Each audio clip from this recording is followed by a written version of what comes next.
Hi students, welcome to my YouTube channel. In previous video, we have studied about the cell potential or EMF of cell.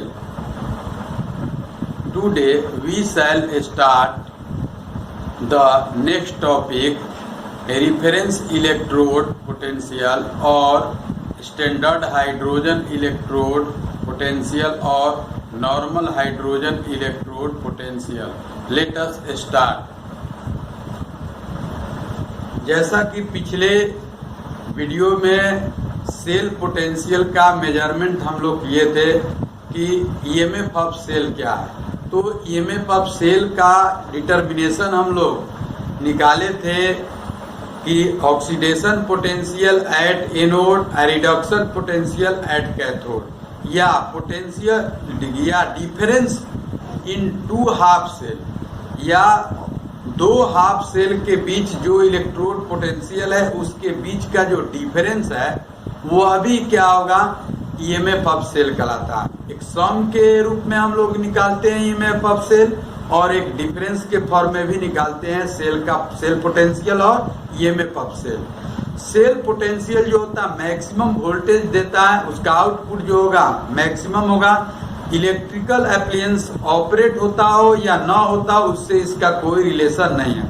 लेकिन oxidation potential हो या reduction potential हो, इसके value का measurement हम लोग किस वे में निकालते हैं, तो इसके लिए क्या है कि रिफरेंस इलेक्ट्रोड, किसी भी इलेक्ट्रोड का, सिंगल इलेक्ट्रोड का पोटेंशियल का मेजरमेंट करना संभव नहीं है।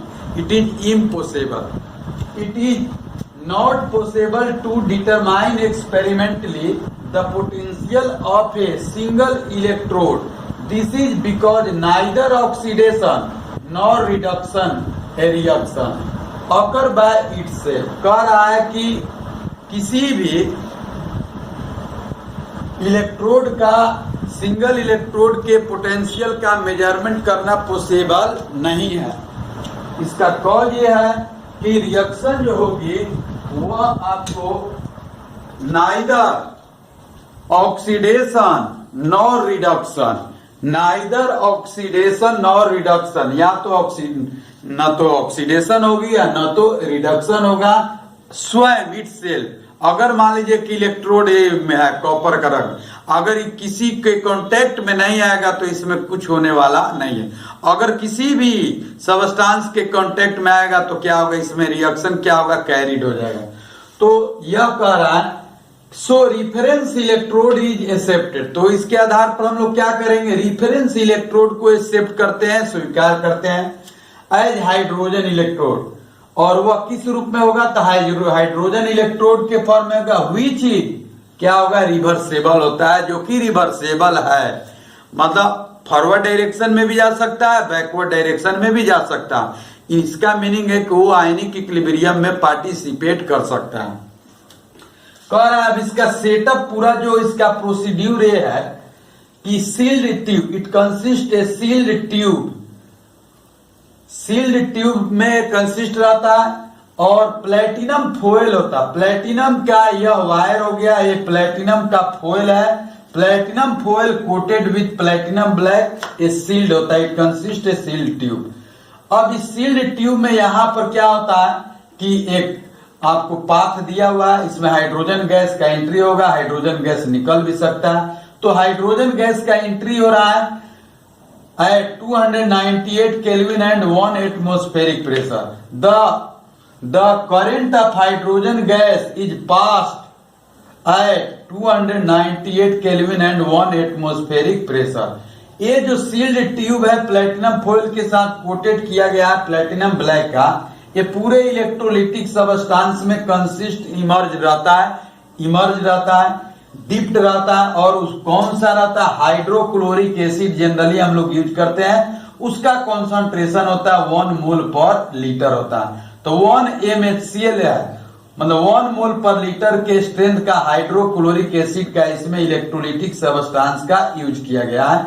और ये सील्ड ट्यूब है, इसमें हाइड्रोजन गैस जा रहा है। अब ये इसमें समझना यह है कि हाइड्रोजन गैस के पास दोनों नेचर है, ऑक्सीडाइजिंग नेचर भी है और रिड्यूसिंग नेचर भी है।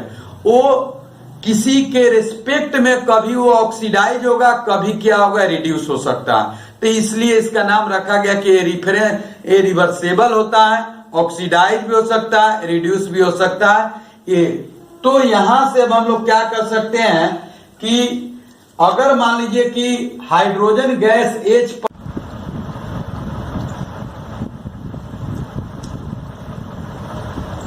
if SHE acts as anode, oxidation takes place as H2 gas reaction symbol 2H plus ion plus 2 electron E naught half H2 oblique H plus ion equal to 0। Anode के जैसा SHE behave करेगा तो इसमें oxidation होगी और oxidation potential develop होगी। If SHE acts as cathode, a reduction takes place as 2H plus ion plus 2 electron, reaction symbol H2 gas, E naught H plus ion oblique half H2 gas equal to ये 0।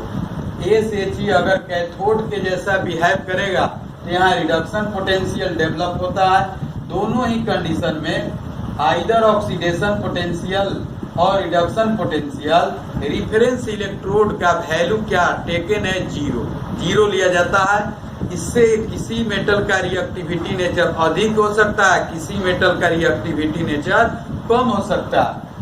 The electrode is reversible with respect to H plus ion. Reversible अगर electrode होता है respect to H plus ion के respect में, तो hydrogen gas है तो इसका इलेक्ट्रोड नहीं बनाया जा सकता है, तो प्लेटिनम लिया जाता है इलेक्ट्रोड। इसलिए सपोर्टिंग इलेक्ट्रोड के जैसा बिहेव करता है। इसका रिएक्टिविटी नेचर क्या है 0 है, इसलिए ये सपोर्ट का काम करता है। तो Pt half H2 gas hydrogen H plus ion में बदलता है और H प्लस आयन किस में बदलता है, H2 गैस में बदलता है। तो दोनों ही कंडीशन में कभी H प्लस आयन H2 में, कभी H2 plus ion H plus ion में कन्वर्ट होता है। तो इसके आधार पर हम लोग क्या कर सकते हैं, किसी भी मेटल इलेक्ट्रोड के पोटेंशियल का मेजरमेंट करते हैं। तो जैसे इलेक्ट्रोकेमिकल सेल का सेटअप था उसी प्रकार इसका हम लोग सेटअप कर देते हैं। Left half cell, right half cell, right half cell में SHE जोड़ देते हैं और लेफ्ट हाफ सेल में जिस इलेक्ट्रोड का पोटेंशियल मेजरमेंट करना है उसको जोड़ देंगे। यहाँ जिंक का निकालना है तो जिंक रॉड को ZnSO4 में,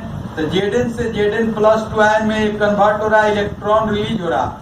ये इलेक्ट्रॉन का यहाँ डेंसिटी हाई हो गया तो यहाँ निगेटिव चार्ज डेवलप होगा और एक इसके जैसा बिहेव करेगा तो एनोड के जैसा बिहेव करेगा।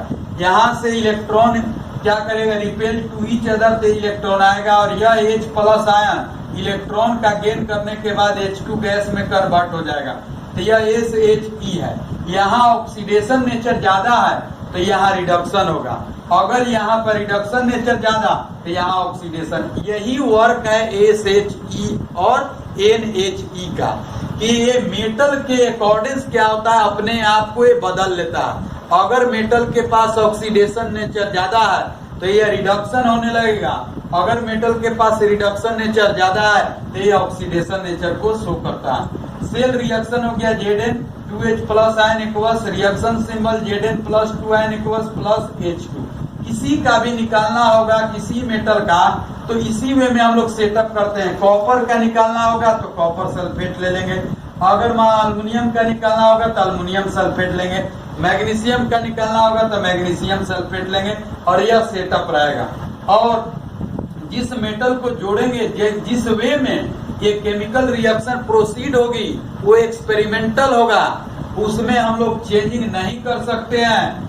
उसके अकॉर्डिंग हम लोग E नॉट सेल का वैल्यू निकालेंगे पोटेंशियोमीटर के द्वारा और सेल का जो EMF होता है मैक्सिमम वोल्टेज ऑक्युपाई होता है। तो E nought cell equal to लिख सकते हैं SOP प्लस SRP लिख सकते हैं इक्वल टू यहाँ से E नॉट Zn से Zn+2 ion plus E not H plus ion से हाफ H2।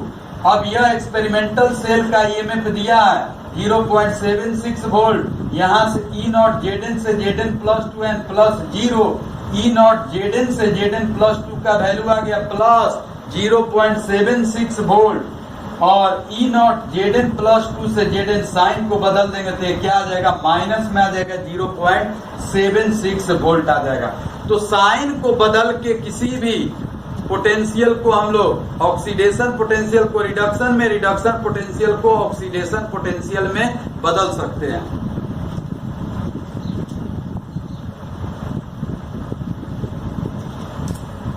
तो मेटल का इलेक्ट्रोड पोटेंशियल का मेजरमेंट इस वे में हम लोग निकालते हैं। अलग अलग मेटल का इलेक्ट्रोड पोटेंशियल के वैल्यू को हम लोग क्या करेंगे, इस वे में मेजरमेंट कर लेते हैं। तो SHE का मेन वर्क क्या है, कभी ये कैथोड के जैसा वर्क करेगा, कभी एनोड के जैसा वर्क करेगा। यह डिपेंड करता है which type of metallic electrode is emerge in electrolytic substance, जिसमें इसको इमर्ज करेंगे उस जिस इलेक्ट्रोड को, उसके अकॉर्डिंग इसका वैल्यू मिलता है। अगर मान लीजिए कि यहाँ पर ऑक्सीडेशन नेचर के बदले रिडक्शन ज्यादा होगा तो यहाँ ऑक्सीडेशन होगा, इसलिए हम लोग कह सकते हैं कि SHE behaves as cathodic and anodic terminal. Higher the value of electrode potential, higher the value of electrode potential, greater the losing tendency of electron. और इस अलग अलग मेटल का यह जो reduction potential, generally electrode potential का value जो measurement करते हैं वह रिडक्शन पोटेंशियल के रूप में ही मेजरमेंट करते हैं। अगर हम लोग ऑक्सीडेशन पोटेंशियल के रूप में भी मेजरमेंट कर सकते हैं। यह जो ई नॉट सेल का वैल्यू निकाला गया सम के रूप में निकाला गया, SOP प्लस SRP हम लोग निकाल सकते हैं, या डिफरेंस के रूप में भी निकाल सकते हैं। रिडक्शन पोटेंशियल जो होगा कैथोड पर ज्यादा होगा तो E naught cathode minus E naught anode, anode पर ऑक्सीडेशन पोटेंशियल ज्यादा होगा तो ई नॉट एनोड माइनस क्या होगा, कैथोड। सम के रूप में भी निकाल सकते हैं और डिफरेंस के रूप में भी निकाला जाता है। और EMF ऑफ सेल जो है वह इलेक्ट्रिक एप्लियंस ऑपरेट हो रहा है या नहीं, इससे इसका कोई रिलेशन नहीं है। मैक्सिमम वोल्टेज ऑक्युपाई करता है और पोटेंशियोमीटर के द्वारा मेजरमेंट करते हैं, जबकि पोटेंशियल डिफरेंस जो होता है हमेशा मैक्सिमम वोल्टेज से उसका वैल्यू क्या आता है, कम आता है।